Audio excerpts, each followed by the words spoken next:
हाँ सर, अभी मैं स्लाइड लगा रहा हूँ सर, अब आप शुरू कर देना। ठीक है।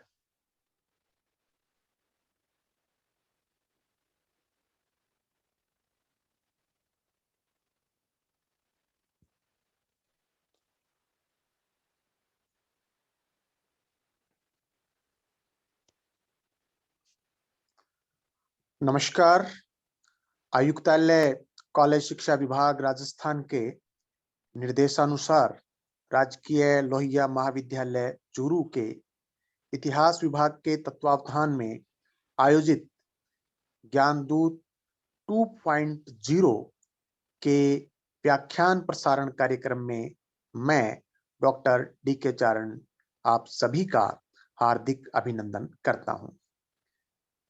आज विषय विशेषज्ञ के रूप में हमारे साथ हैं राजकीय स्नातकोत्तर महाविद्यालय झालावाड़ में पदस्थापित एसोसिएट प्रोफेसर डॉक्टर सज्जन पोसवाल।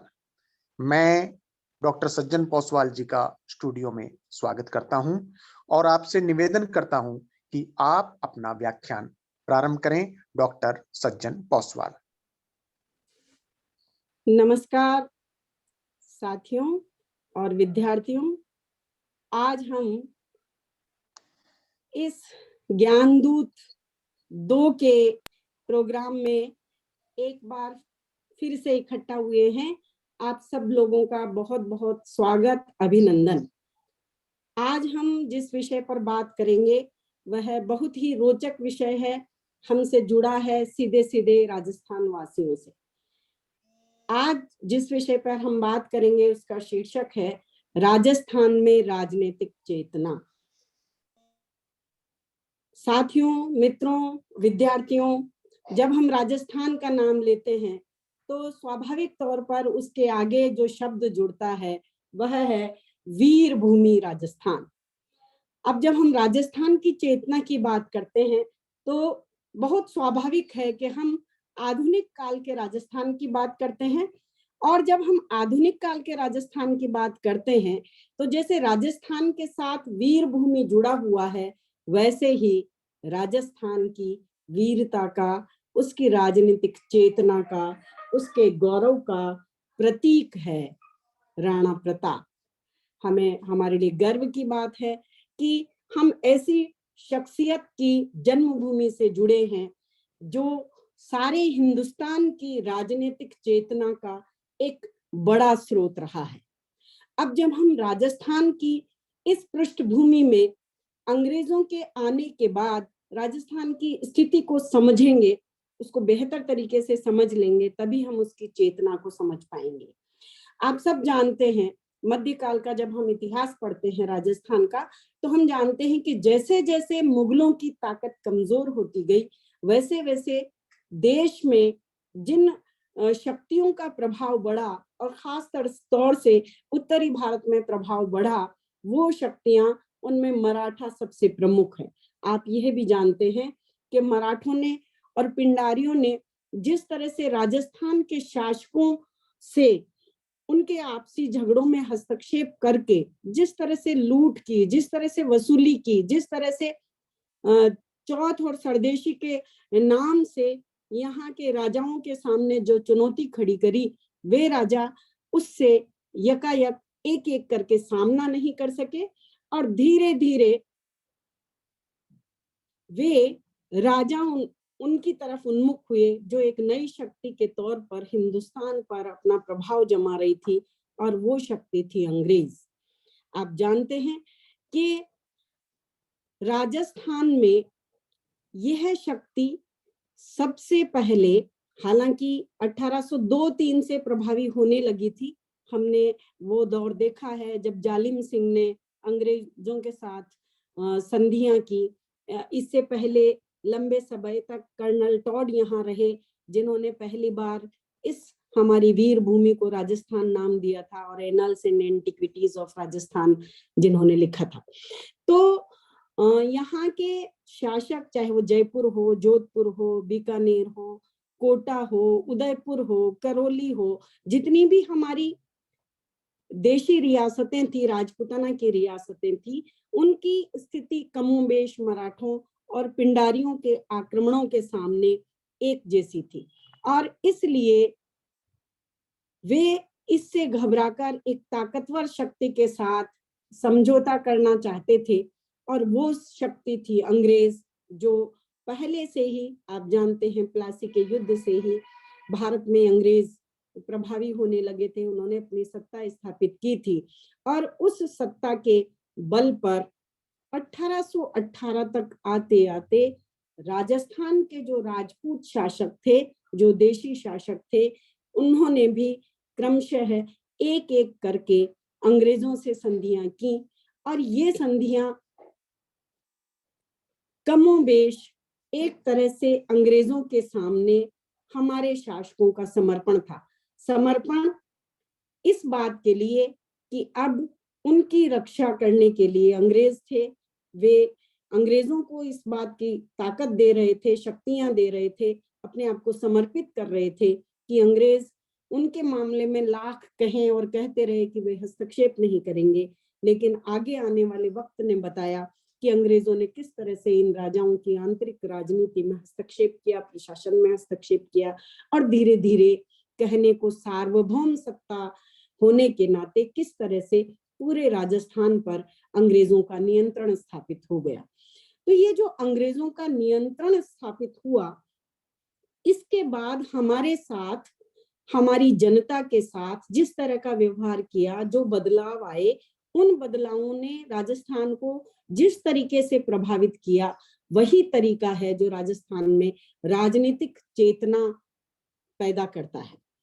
अब इसमें हम उन कुछ प्रमुख कारकों पर, उन कुछ परिस्थितियों पर यहाँ रोशनी डालेंगे जिन्हें हम राजस्थान में राजनीतिक चेतना का वाहक मान सकते हैं, कारण मान सकते हैं, और जो हम जिसमें हमें राजस्थान की राजनीतिक चेतना दिखाई देती है।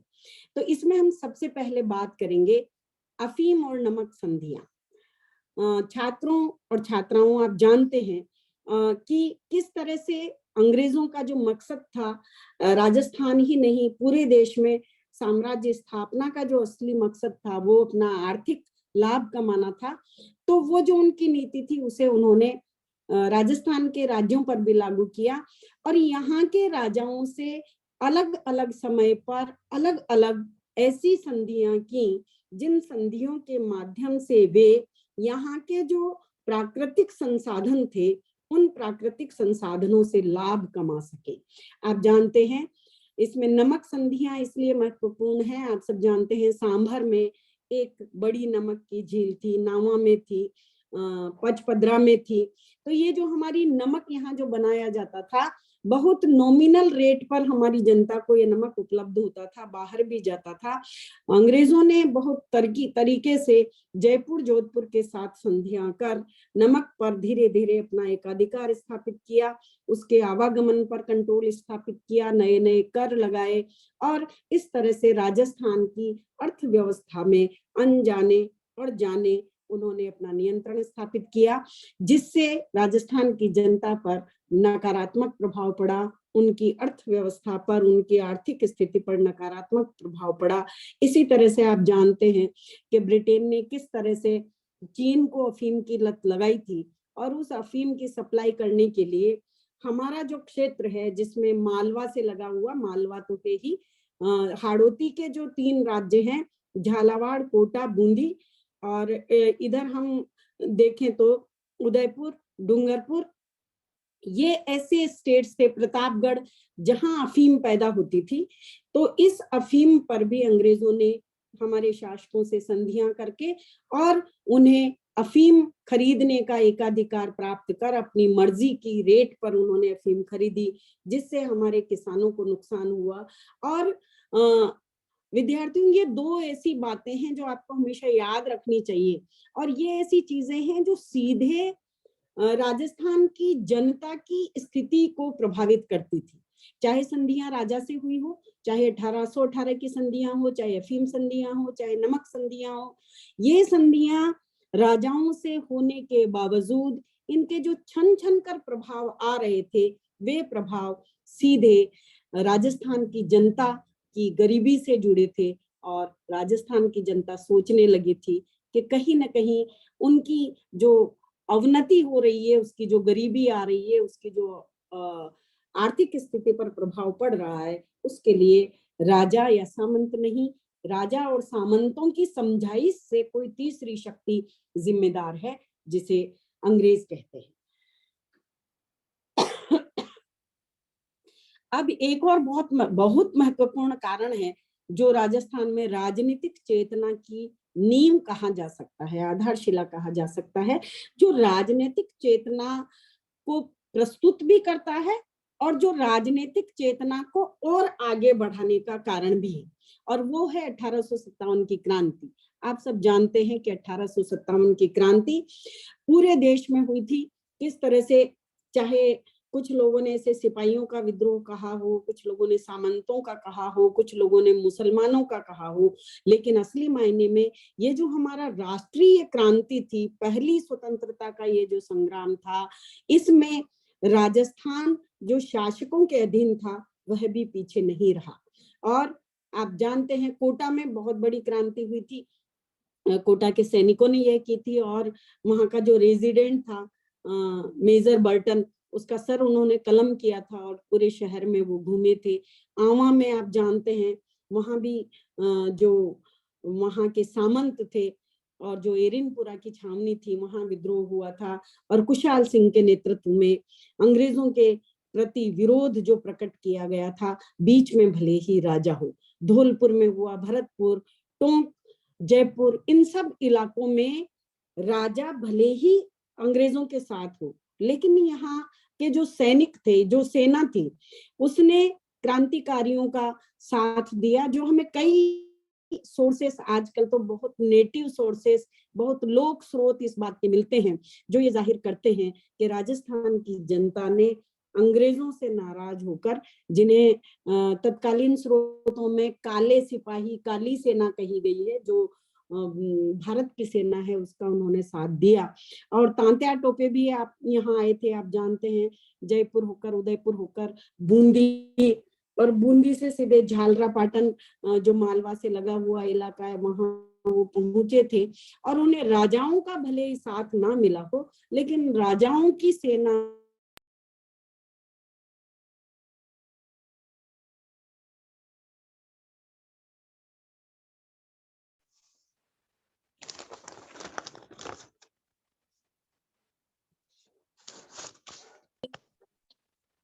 अंग्रेजों की जो के प्रति जो आक्रोश था उसे अभिव्यक्त करती थी। आपने नाम सुना होगा राजस्थान में हमारे जो राष्ट्रीय कवि है सूर्यमल मिश्रण, बूंदी के रहने वाले, उन्होंने बहुत लिखा है। वीर सतसई तो कहते हैं कि ये 1857 के खिलाफ लिखी गई कृति है, और उसमें उन्होंने जो आक्रोश व्यक्त किया है अंग्रेजों के प्रति, और राजाओं ने जिस तरह की कायरता दिखाई उसके खिलाफ उन्होंने जो आक्रोश प्रकट किया, और हिंदुस्तान की आम जनता से जो आह्वान किया, झोपड़ियों से जो उन्होंने आह्वान किया कि तुम उठो, तलवार लेके खड़े हो जाओ अंग्रेजों के खिलाफ, वह जो आवाज है, वह जो कविता है, वो राजस्थान की जनता की कविता है, और वो अंग्रेजों के खिलाफ एक ललकार के तौर पर हमारे सामने दिखाई देती है। और ये 1857 की क्रांति जहां अंग्रेजों के खिलाफ आक्रोश की अभिव्यक्ति है, वहीं दूसरी ओर यह है राजस्थान में राजनीतिक चेतना जगाने का एक बहुत बड़ा स्टेप है, कदम है, एक पड़ाव है, जहां से राजस्थान आगे की यात्रा शुरू करता है। जब 1857 की क्रांति हो गई, जिन राजाओं के यहाँ राजाओं के राज्यों में विद्रोह हुआ, उनको सजाएं अंग्रेजों ने दी, और जिनके यहाँ जिन्होंने उनकी मदद की उनको उन्होंने पुरस्कृत किया, उनकी तोपों की सलामी बढ़ा दी। लेकिन एक जो कॉमन चीज, एक जो सभी जगह दिखाई देती है, वो ये है कि अंग्रेजों ने 1857 की क्रांति के बाद अंग्रेजों को ये राजाओं को ये विश्वास दिला दिया कि अब वे किसी भी और राज्य को ब्रिटिश भारत में नहीं मिलाएंगे। लेकिन इसके बाद उन्होंने सभी राज्यों में सामाजिक सुधार की एक प्रक्रिया शुरू की। और छात्रों, आपको ये बात ध्यान रखनी चाहिए, इस पर सवाल भी पूछे जाते हैं, खासतौर से 1857 की क्रांति हुई या अफीम और नमक संधियां हुई या 1818 की संधियां हुई, इन पर बहुत छोटे छोटे सवाल बनते हैं, उनको आपको ध्यान में रखना चाहिए, जहन में रखना चाहिए। सामाजिक सुधार को लेकर आपको एक बहुत मौलिक बात याद रखनी है कि जब अंग्रेज हमारे यहाँ आकर राजाओं को कहते हैं कि भाई ये सती प्रथा मानवीयता के खिलाफ है, इसको बंद करो, ठगी को बंद करो, बाल विवाह बंद करो, ये बेगार प्रथा बंद करो, ये मानव व्यापार जो है उसको बंद करो, और उनके निर्देशों के अनुसार हमारे राजा ये प्रतिबंध लगाते हैं, ये आज्ञाएं जारी करते हैं अपने अपने राज्यों में कि भाई ये सब जो हमारे सामाजिक बुराइयां हैं इनको दूर किया जाए। तो ये जब ऐसा कह रहे हैं तो भारत की जनता में, राजस्थान की जनता में इसके प्रति एक्सेप्टेंस का भाव नहीं है। वो सहज तरीके से इन कानूनों को, इन प्रतिबंधों को स्वीकार नहीं करती है, बल्कि उसको लगता है कि ये सब जो तरीके हैं ये नाजायज तरीके हैं, और इन तरीकों के माध्यम से जो अंग्रेज हैं वो हमारा बिल्कुल जो निहायत निजी जीवन है, हमारा जो पारिवारिक जीवन है, जो हमारा सामाजिक जीवन है, उसमें हस्तक्षेप कर रहे हैं।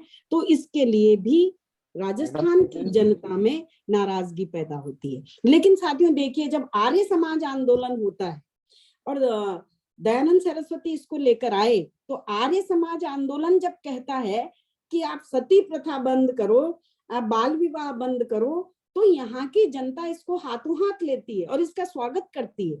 और दयानंद सरस्वती की एक सबसे अच्छी बात राजस्थान की दृष्टि से ये है कि उन्होंने राजस्थान के राज्यों में भ्रमण किया।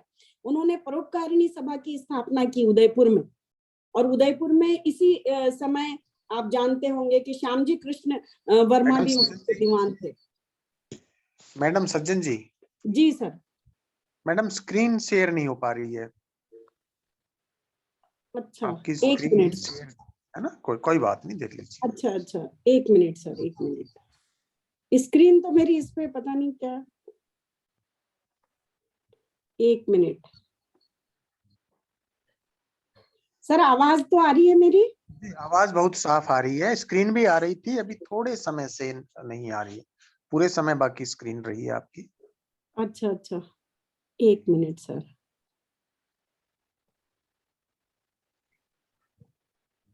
अब आ रही है? जी मैडम आ रही है, please continue. Okay sir, sorry for interruption. तो जो कोई दिक्कत नहीं। जी सर, जब आर्य समाज हमारे यहाँ दयानंद सरस्वती जो उसके संस्थापक हैं उनके माध्यम से आता है, तो ये जो सब लोग कहते हैं सोती हुई जनता है, राजस्थान को कुछ पता नहीं है, लेकिन दयानंद सरस्वती राजस्थान में मुझे लगता है वो रोल प्ले करते हैं जो पूरे देश में विवेकानंद कर रहे हैं। यानी कि उनका जो राजाओं से मिलना और उनसे ये कहना, वो सारे राज्यों में जाकर, वो चार उनका स्व से जुड़ा नारा था: स्वधर्म, स्वराज्य, स्वदेशी और स्वभाषा। यानी कि अपने धर्म को अपनाओ, उसका सम्मान करो, और अपने देश का सम्मान करो, यानी कि राष्ट्रीयता की भावना। स्वधर्म यानी संस्कृति, हमारा धर्म, हमारी संस्कृति, हमारा देश, और स्वदेशी जो कुछ हमारे देश में बनता है उसको स्वीकार करो, नहीं बनता है तो बनाओ। यानी कि अंग्रेज जो हमारे यहाँ लेकर आए थे विदेशी कपड़ा और विदेशी चीजें, उनके बहिष्कार का भाव, और सबसे बड़ा जो अंग्रेजी के पीछे लोग भाग रहे थे उसके खिलाफ उन्होंने कहा स्वभाषा, अपनी भाषा को अपनाओ, उसको सम्मान दो और उसमें अपने विचार व्यक्त करो। तो ये जो आर्य समाज का आंदोलन है इसका बहुत बड़ा योगदान है। दयानंद सरस्वती आप जानते होंगे कि जोधपुर में कि उनको जहर दिया गया था एक मुस्लिम वेश्या के द्वारा, और उनकी मृत्यु भी हो गई थी 1883 के आसपास। लेकिन इसके बावजूद आर्य समाज आंदोलन जो एक तरह से सांस्कृतिक आंदोलन था, उस आंदोलन ने बड़े पैमाने पर राजस्थान की सोई हुई जनता को जगाने का काम किया, और उसमें स्वाभिमान का भाव जगाने का काम किया, और उसने यह भी जाहिर किया, यह भी दिखाया कि किस तरह से हम एक मजबूत संस्कृति के संवाहक हैं, और हमें इसके प्रति गर्व होना चाहिए, इसे फैलाना चाहिए। एक अन्य कारण जिसने राजस्थान में राजनीतिक चेतना को बढ़ाया वो पत्रकारिता है। हालांकि पत्रकारिता शुरू में बहुत साहित्यिक और सांस्कृतिक उसका स्वरूप था, राजनीतिक उसका स्वरूप नहीं था, और कई अखबार यहाँ से निकले, जैसे सज्जन कीर्ति सुधाकर, यह उदयपुर से निकला था। राजस्थान टाइम्स 88 में 85 में निकला था अजमेर से, राजस्थान समाचार फिर 1889 में सरहित बूंदी से निकला था, जो एक सांस्कृतिक साहित्यिक अखबार था। ये जो अखबार थे, इसके अलावा गजट, राज्यों के गजट निके थे, गजट के रूप में अखबार निकल रहे थे जयपुर में बड़े पैमाने पर, जोधपुर में बड़े पैमाने पर। ये साहित्यिक और सांस्कृतिक अखबार होते हुए भी इन्होंने जो एक तरह की निष्क्रियता हमारी जनता में थी, उसे बढ़ाने का, जो भी गतिविधियां चाहे वो साहित्यिक और सांस्कृतिक हो, उनके प्रति अवेयरनेस पैदा करने का उन्होंने काम किया। और आगे चलकर यही पत्रकारिता जब लोकधर्मी हुई और जब ये जनता को समर्पित हुई, तो आगे आने वाले अध्यायों में हम पढ़ेंगे कि किस तरह से तरुण राजस्थान जैसा अखबार आया, जिसने राजस्थान ही नहीं पूरे देश में एक क्रांति पैदा की थी और एक तूफान जागृति का इस देश में पैदा किया था। एक जो अगला कारण है क्रांतिकारी गतिविधियां, ये बहुत महत्वपूर्ण है छात्रों। क्रांतिकारी गतिविधियां हम रास बिहारी बोस का नाम सुनते हैं और हम मोटे तौर पर बंगाल में ही क्रांतिकारी गतिविधियों को पढ़कर रह जाते हैं, लेकिन हम ये देखें, हम ये जाने कि राजस्थान भी क्रांतिकारी गतिविधियों का बहुत बड़ा केंद्र रहा और राजस्थान ने बंगाल से प्रेरणा लेकर कई ऐसी गतिविधियों को अंजाम दिया जिनका मकसद था कि हमारे यहाँ हम भी अपने देश के लिए, अपनी सरजमी के लिए कुर्बानी दें, इकट्ठा हुए और इस आतताई राज को हिलाकर रख दें। सबसे खूबसूरत बात यह है कि हमारे क्रांतिकारी ये समझ रहे थे कि जो कुछ गड़बड़ है वो अंग्रेजों की है, इसलिए राजस्थान के क्रांतिकारियों ने भी अंग्रेजी अधिकारियों को निशाना बनाया। और वही श्यामजी कृष्ण वर्मा जो उदयपुर के दीवान हुआ करते थे, उन्होंने, आप जानते हैं प्लेग बहुत फैला था महाराष्ट्र में, और वो वहाँ जो कमिश्नर था रैंड, जिसकी जो माकूल व्यवस्था नहीं कर पा रहा था, जनता की मदद नहीं कर रहा था और इंजेक्शन लगाए जा रहे थे। आप जानते हैं अभी भी कोरोना के खिलाफ जब इंजेक्शन लगाए गए तो लोगों ने अफवाह उड़ाई कि ये हमें मारने के लिए है। ठीक वैसा ही कुछ वैसा उस जमाने में लगा कि ये तो हमारे धर्म को भ्रष्ट करने के लिए है। तो कमिश्नर रैंड जब इंजेक्शन लगा कर निकला तो उसकी हत्या कर दी गई और इसका इल्जाम भी श्यामजी कृष्ण वर्मा पर आया अन्य लोगों के साथ। और वे इसके बाद ब्रिटेन चले गए, वहां उन्होंने इंडिया हाउस खोला और लगातार अपनी गतिविधियां जारी रखी। वे राजस्थान के सिरमौर हैं। अर्जुनलाल सेठी का आपने नाम सुना है, राजस्थान के प्रमुख क्रांतिकारियों में से रहे हैं और वे एक ऐसे सूझबूझ वाले व्यक्ति थे जो जयपुर के थे और उन्होंने जयपुर में एक स्कूल खोला और वो उस स्कूल में, वो जैन थे अपनी जाति से, और जैन होते हुए उन्होंने क्रांतिकारी गतिविधियों में जिस हिसाब से भाग लिया और स्कूल के नाम पर छात्रों को जो उन्होंने क्रांतिकारी ट्रेनिंग दी, उसी में से आगे चलकर जो एक बड़े क्रांतिकारी और बड़े आंदोलनकारी हुए राम नारायण चौधरी, वो भी इन्हीं की पाठशाला के स्टूडेंट थे। वे दिल्ली बम कांड में भी उनका नाम शामिल हुआ, जब हार्डिंग्स पर बम फेंका गया दिल्ली के चांदनी चौक पर, कुछ लोगों ने बुर्का पहनकर बम फेंका था, उसमें अर्जुनलाल सेठी का नाम आया और 1914 में इसी केस के सिलसिले में उन्हें 5 बरस का कारावास दिया गया था। बाद में जब सबको आम मुक्ति दी गई तो उनको भी दे दी गई थी।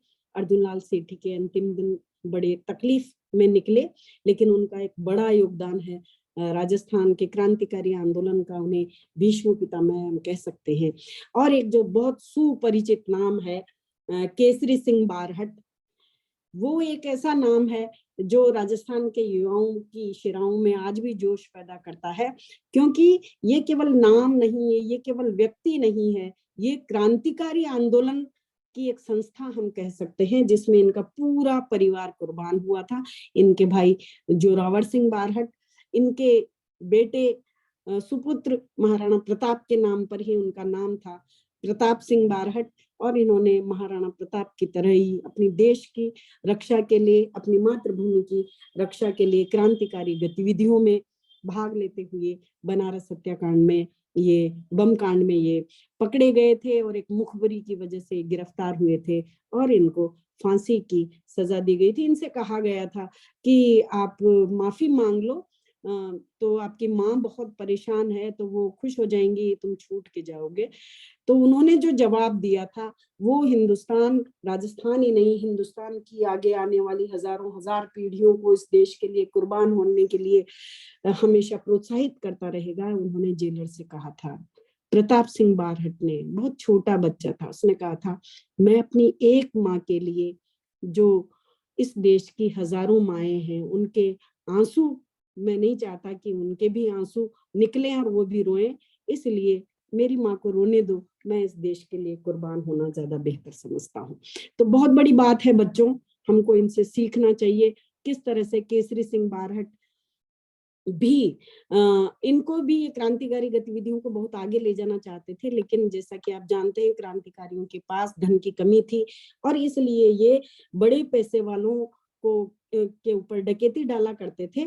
इसी हिसाब से इन्होंने, एक जोधपुर में थे प्यारेलाल साधु थे, वो उनके पास पैसा समझकर उनको ये लेके आए। उन्होंने जब पैसा नहीं दिया, कोटा में इन्होंने 1912 में उनकी हत्या की थी और इनके साथ रामकरण लाहिरी और हीरालाल जालोरी जैसे लोग शामिल थे और ये पकड़ाए भी नहीं। बड़ी खूबसूरत बात यह है कि कॉलेज के हॉस्टल में इन्होंने ये हत्या की थी और ये पकड़ाए नहीं। 6 महीने तक ब्रिटिश सरकार ये पता नहीं कर पाई कि ये हत्या किसने की और प्यारेलाल गया कहाँ। लेकिन आखिर ऐसा हुआ कि इनकी कूट भाषा में लिखा हुआ पत्र पकड़ा गया, जिसमें इन्होंने रामकरण को लिखा था कि ये मछली सड़ गई है, इसको जल में बहा दो, चंबल में बहा दो। तो समझ गए कि ये लाश सड़ी हुई है। आखिर लाश भी मिली, ये पकड़े भी गए, इनको सजा भी हुई 20-20 बरस का कारावास। लेकिन ये 1919 में जब सबको आम माफी दी गई थी प्रथम विश्व युद्ध के बाद, तो इनको भी रिहा कर दिया गया। इसके अलावा गोपाल सिंह खरवा है, दामोदर दास राठी हैं, ये प्रमुख क्रांतिकारी रहे हैं जिन्होंने क्रांतिकारियों की मदद की है। और इनका एक बहुत सहयोगी था और जो यूपी से आया था, उसका नाम भूप सिंह था। और आगे यही भूप सिंह राजस्थान की राजनीतिक चेतना को एक ज्वालामुखी बनाकर ब्रिटिश सरकार के सामने एक चुनौती के रूप में खड़ा करने में सफल रहा। और वो हम अगले कारण के तौर पर देख सकते हैं, राजस्थान सेवा संघ और बिजोलिया आंदोलन। भूप सिंह जिनको पकड़ लिया गया था लाहौर बम कांड में, और इनको पकड़कर टाटगढ़ में कैद किया गया था जहां गोपाल सिंह खरवा भी थे। लेकिन जब इनकी गिरफ्तारी के वारंट निकले तो ये वहां से भाग निकले टाटगढ़ से, और इन्होंने भागकर बहुत भटकते हुए अपना नाम बदला, विजय सिंह पथिक रखा और एक राजस्थान सेवा संघ बनाया जो बहुत मजबूत संगठन था। इस पर हम ज्यादा बात इसलिए नहीं करेंगे क्योंकि किसान आंदोलन पर हमें अलग से बात करनी है।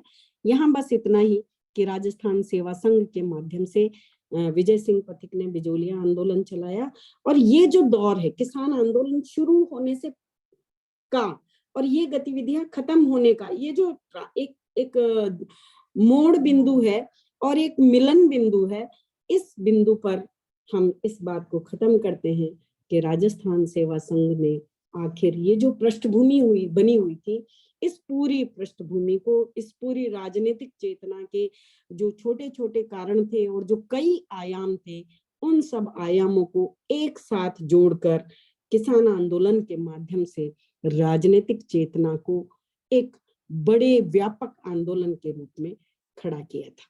तो ये हमने देखा वे प्रमुख कारण जिनसे राजस्थान की राजनीतिक चेतना आई। धन्यवाद।